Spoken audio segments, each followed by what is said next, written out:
La sindrome di Peter Pan o neotenia psichica è una condizione psichica particolarmente diffusa e dal modello comportamentale ben definito. È stata per la prima volta identificata e descritta dallo psicologo Dan Kiley nel suo libro Gli uomini che hanno paura di crescere nel 1983, ma precedentemente trattata dal grande psichiatra svizzero Carl Gustav Jung nella figura del puer-eternus in contrapposizione al Senex. Questa sindrome non è ad oggi riconosciuta nel DSM, il manuale diagnostico e statistico dei disturbi mentali, come una vera e propria psicopatologia, bensì come una modalità di funzionamento psichico e quindi comportamentale che implica difficoltà nell'assumersi responsabilità tipiche di un individuo adulto, ossia comporta una forte discrepanza tra atteggiamenti, scelte e azioni messe in atto dal sapore decisamente infantile rispetto all'età anagrafica ormai avanzata di chi le mette in atto. Questa sindrome può insorgere in entrambi i sessi, ma è decisamente molto più frequente negli uomini. Ovviamente, non essendo classificata come un disturbo mentale, non si può parlare di sintomi, ma è certamente possibile elencarne atteggiamenti e azioni tipiche, predisposizioni ed elementi caratteristici che possono facilmente permettere a chi le noti in un individuo che si stia frequentando di fare le dovute considerazioni circa il proseguire nella relazione o interromperla. Questa sindrome, infatti, non è un semplice tratto caratteriale che porta un individuo a vivere dapprima i rapporti con spensieratezza e gigioneria, ma in vista di un futuro più stabile. Bensì ha implicazioni di una evidente gravità non solo in ambito sentimentale, ma anche in ambito familiare, sociale, professionale e quindi economico-finanziario. Basti pensare che, pur non essendo riconosciuta clinicamente dal DSM, è però associata in alcune caratteristiche peculiari al disturbo narcisistico di personalità. Il puer-eternus di Jung, infatti, è fortemente istintuale ed egocentrico, è legato al caos, al rifiuto netto delle regole. Egli non ammette la progressione. L'evoluzione della è nella sua esistenza, legato morbosamente a caratteristiche psicologiche infantili che non andrebbero mai sottovalutate. A differenza del Senex, dotato di elevato senso di responsabilità, raziocinio e soprattutto autocontrollo. La sindrome di Peter Pan, dunque, se per di più legata ad altri disturbi e dunque in caso di comorbilità, può assumere connotati invalidanti nella vita di chi ne è affetto, ma anche creare grosse difficoltà e pericolo in quella di chi gli sta al fianco. Basti pensare al classico quanto triste esempio di eterno fanciullo che, non volendo né sapendo prendersi responsabilità genitoriali, abbandona compagna e figli al loro destino senza mai voltarsi indietro. Ma quali sono dunque queste caratteristiche psichiche e comportamentali tipicamente riscontrabili negli affetti da sindrome di Peter Pan, negli eterni fanciulli?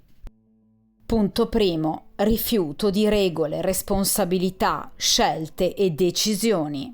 Questi individui vivono ogni impegno come una tremenda violazione della loro libertà, ogni legame come costrizione soffocante e ingiusta, ogni dettame come una castrazione personale alla propria illimitata individualità. Le loro scelte sono infatti sempre il frutto del loro momentaneo stato emotivo, del loro umore, ma mai di una ragionata progettualità circa il futuro. Vivono infatti in un eterno presente. Nelle loro decisioni non è mai presente un logico calcolo tra danno e benefici. Essi agiscono senza mai prendere in considerazione il fatto che una loro scelta possa in futuro successivamente danneggiare qualcuno. Punto secondo: incapacità di impegnarsi con costanza e seriamente in un rapporto, progetto o amicizia a lungo termine e stabili. Se frequentano infatti una persona, non desiderano mai fare passi in più, non aspirano al matrimonio, alla convivenza, alla genitorialità. Non ambiscono ad un ruolo prestabilito che li vincoli e limiti in scelte e regole stabilite unicamente da loro stessi. Non hanno mai obiettivi sentimentali significativi e pur sapendo spesso socializzare e attirare l'attenzione su di sé, perché solitamente sono brillanti, affascinanti, comunicativi ed eccentrici, nelle relazioni cercano unicamente di primeggiare, di essere ammirati, senza mai cercare realmente un approfondimento sentimentale. Hanno dunque sempre solo rapporti superficiali, sia in amore che in amicizia, e molto spesso tendono a fuggire da essi, per poi d'improvviso riavvicinarsi senza spiegazione alcuna, e ricordando il prendere, l'accantonare ed il riprendere da parte dei bambini, giochi e bambole di iniziale curiosità e poi abbandonati come oggetti su cui non si vuole più investire. Terzo punto, incapacità di gestire e affrontare le proprie emozioni, situazioni critiche e problemi, tratti narcisistici. Questi individui non esprimono mai le proprie emozioni in modo adeguato e ne hanno timore. Non sanno riconoscerle, rifletterci e dunque preferiscono evitarle. Nelle situazioni o emergenze critiche reagiscono con rabbia, frustrazione e negazione dell'evento, privi molto spesso di autocontrollo o di empatia nei confronti di chi subisce un torto o un danno. Di fronte a rimproveri o critiche reagiscono spesso anche con pianti, scenate e capricci, rifiutando di riconoscere sbagli o difetti in sé o nel proprio comportamento. Essi si considerano infatti perfetti, dunque è impossibile che commettano errori, motivo per cui sono tremendamente intolleranti alle critiche, tendendo ad idealizzare se stessi e colpevolizzando sempre e solo l'altro in caso di problematiche o difficoltà. Il puntare sistematicamente il dito contro gli altri è perciò un escamotage psichico che gli impedisce di riconoscere errori e responsabilità, riproducendo lo stesso gesto, compiuto però con dolcissima simpatia, da parte di bimbi furbetti, che indicano con il loro ditino un improbabile colpevole alle loro marachelle. Punto quarto. Atteggiamento manipolatorio e utilitaristico. Da un punto di vista comunicativo sanno però anche mostrare doti di ironia, allegria e intelligenza. Risultano spesso estroversi, bizzarri, originali e perciò accattivanti. Hanno curiosità e fascino e questo li pone inevitabilmente al centro dell'attenzione delle preferenze altrui. Essi però tendono a mostrare questo lato compiacente, divertente, sornione e brillante quando ne devono ricavare un certo tornaconto. Non fanno mai nulla per il semplice piacere di farlo, ma per ottenere qualcosa in cambio. E ciò a cui aspirano ovviamente ha caratteristiche puramente materiali, ossia oggetti, beni a pagamento fisico e sensoriale, a cui ambiscono inizialmente con estremo trasporto, tralasciando tutto il resto pur di averlo e avvallando pretese con capricci pur di ottenerlo, ma che poi non esitano a mettere da parte nel caso in cui siano attratti da qualcos'altro di completamente nuovo. Spesso inoltre quando una conversazione si fa per loro troppo impegnativa emotivamente o l'interlocutore cita argomenti per loro di disturbo, quali regole, ruoli e scelte, usano come via di fuga socialmente accettabile, indolore, battute, atteggiamento spiritoso o movenze maliziose, atte a distrarre l'interlocutore dal tema di conversazione e all'impedirgli di andare a fondo sulla questione. La procrastinazione è infatti un loro marchio d'eccellenza, portati spasmodicamente a rimandare scelte e decisioni, responsabilità e comunicazioni chiarificatrici, che gli appaiono fastidiose tanto quanto il fumo negli occhi. Punto quinto. Estrema incostanza e mutevolezza sia in amore che per quanto concerne la professione. Tendono molto spesso a tradire il partner con più amanti e generalmente di età anagrafica inferiore rispetto alla loro. soprattutto quando e nel caso in cui la relazione ufficiale diventi più seria e vincolante. Successivamente se ne allontanano, sia dal partner ufficiale che dalle svariate amanti, molto spesso senza alcun preavviso, chiudendo contatti e comunicazioni in modo repentino e provocando nell'altro una grande sofferenza e incredulità. La loro vita affettiva è dunque costellata da continui cambi e avvicendamenti di e tra partner.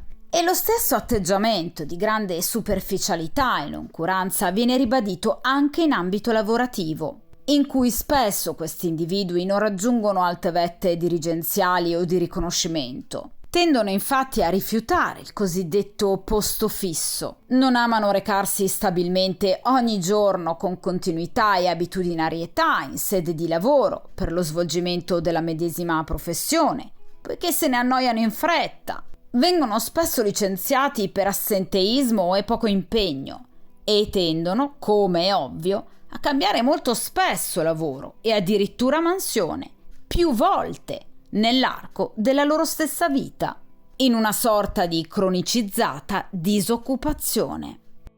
Non ambiscono dunque ad una carriera sfolgorante e a crescita creativa, e con i propri colleghi non amano fare team, se non per ottenere a loro volta vantaggi e sgravi onerosi nell'attività lavorativa quotidiana. Anche in ambito casalingo tendono ad esimersi dal voler svolgere mansioni di pulizia o aiuto rispetto agli altri componenti familiari.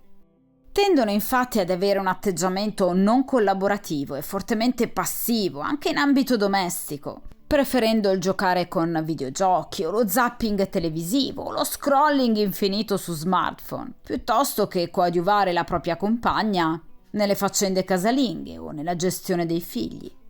Nelle questioni dunque che non riguardano un loro immediato appagamento e soddisfacimento fisico e mentale, demandano volentieri e di continuo compiti e responsabilità in attesa fiduciosa che qualcuno prenda il loro posto e li porti a termine anche per loro. Sesto punto, egocentrismo. Questi individui sono completamente ed inesorabilmente incentrati solo su se stessi e sulle loro momentanee necessità e bramosie, che se non accontentate e appagate portano a ripetuti e fragorosi capricci.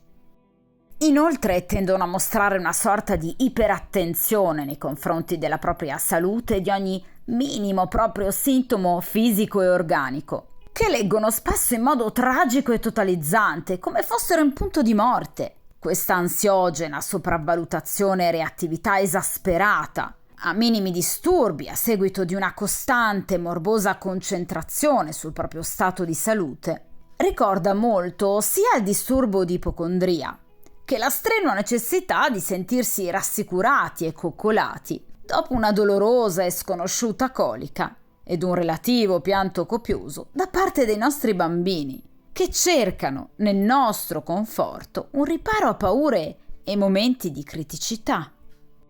L'attenzione nei confronti di se stessi passa poi anche attraverso una cura, comunque spesso eccessiva, del proprio aspetto fisico. Essi non ammettono sbavature nel proprio abbigliamento, nel proprio look, nella propria acconciatura. Devono infatti ribadire costantemente agli altri e a se stessi di essere impeccabili, semplicemente perfetti. Settimo punto. Legame ossessivamente inscindibile e puerile con la propria famiglia d'origine. Dipendenza genitoriale e dinamiche disfunzionali.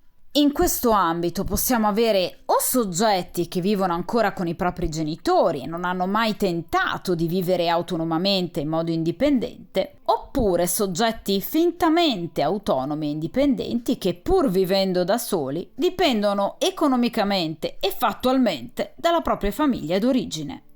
Per quanto riguarda il secondo caso, sia quello di chi vive apparentemente in regime di totale autonomia, possiamo citare, a titolo di esempio, tutti coloro che vivono in appartamenti acquistati interamente per l'occasione dai propri genitori o il cui canone d'affitto risulta interamente finanziato dai propri genitori, oppure tutti coloro che non sborsano nemmeno un centesimo per bollette e tasse personali, lasciando che invece se ne occupino mamma e papà, Oppure tutti coloro che si fanno rassettare e pulire minuziosamente casa dalla propria madre, presente come una colf domestica 24H nella propria abitazione da fantomatica vita da single. Oppure tutti coloro che si rifiutano categoricamente di trascorrere 5 minuti della propria giornata nella propria cucina perché attendono che sia la propria madre a cucinare e recapitargli ottime pietanze ogni giorno e ad ogni pasto. L'aiuto di un genitore nei confronti di un figlio in difficoltà è doveroso e necessario, ma quando l'intervento del genitore sostituisce pedissequamente l'agire del figlio, gli impedisce di crescere, evolvere, sbagliare, imparare e quindi vivere. Molto spesso, infatti, gli individui affetti da sindrome di Peter Pan hanno paura della solitudine perché non si sentono in grado, e in effetti non lo sono, di cavarsela da soli. E vogliono dunque circondarsi di persone che si possano sostituire a loro e possano così farli sentire al riparo dalle incombenze della vita, protetti e al sicuro. La vera storia di Simone, un moderno e triste Peter Pan. Anni fa, un appariscente ragazzo di 34 anni, che per rispettarne privacy ed integrità menzionerò con il nome fittizio di Simone, iniziò la propria esperienza di vita da single in un'abitazione accanto alla mia. Vi rimase davvero poco tempo ed in quel poco tempo cambiò talmente tante sedi e datori di lavoro che non si possono contare sulle dita di un'unica mano. Abbandonava professioni che, seppur discretamente remunerative, a suo dire dopo un po' lo annoiavano, di cui non tollerava regole, orari e imposizioni, e cambiò altrettanto spesso diverse e differenti mansioni e mestieri, passando da professioni a carattere edile a lavori socio-educativi, ad occupazioni nel settore ristorazione, ad altre nel settore consegne e trasporti. Trascorreva dunque molti mesi in disoccupazione. A seguito di questo si faceva praticamente supportare costantemente da un punto di vista economico e finanziario dai genitori e dalla fidanzata. Durante questi ripetuti periodi di mancanza di impiego passava inoltre molto del suo tempo o a casa davanti alla TV o giocando ai videogiochi o fissando su smartphone social e post di dubbia utilità, o al bar con alcuni conoscenti che lui definiva amici, ma la cui permanenza nella sua esistenza durava tristemente il tempo di una sbronza, o tradendo sistematicamente la sua ragazza. Il suo umore era molto spesso fluttuante, a volte pareva allegro, quasi esagitato, altre molto scontroso e irascibile, senza riuscire a controllare nessuna delle suddette emozioni, bensì mostrandole anche nei loro risvolti più intensi e impensabili. Era dunque fortemente umorale. Questa sua incostanza e mutevolezza si rifletteva molto spesso nel suo rapporto malsano con la giovane fidanzata, che giudicava apertamente ed unicamente come una saltuaria sostituta alla figura materna e che infatti si rifiutò sempre di sposare, rispettare e rendere felice. Simone non volle mai nemmeno sentir parlare di figli, della possibilità di averne. Per lui era un argomento spinoso, da evitare, poiché un figlio, un bambino vero, avrebbe tolto visibilità e attenzioni al suo bambino interiore. Ogni sua richiesta, desiderio, capriccio veniva infatti pienamente esaudito e interamente finanziato dai suoi genitori e dalla sua ragazza. Una bella macchina, la cura del suo aspetto, sport costosi, weekend fuori città, vacanze all'estero, abbigliamento firmato e di moda, tatuaggi ricorrenti e di ampia dimensione, molto costosi, persino un dolcissimo cane, di cui però ovviamente si occupavano le due madri di Simone, quella biologica e quella acquisita. E a proposito del suo aspetto esteriore, Simone era molto attento al suo fascino. Pretendeva sempre di essere impeccabile, desiderato e ammirato. Anche nel tagliare la siepe del proprio giardino indossava capi di un certo valore, occhiali da sole alla moda, che mettessero in risalto il suo charme e soprattutto il suo fisico scolpito.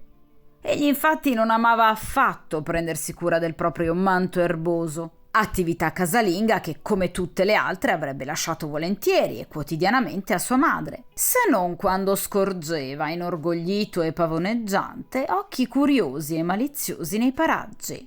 e dunque sapeva con certezza che il suo fisico in bella vista avrebbe destato l'interesse delle nostre famiglie vicine, con le quali poi effettivamente tradì la sua fidanzata.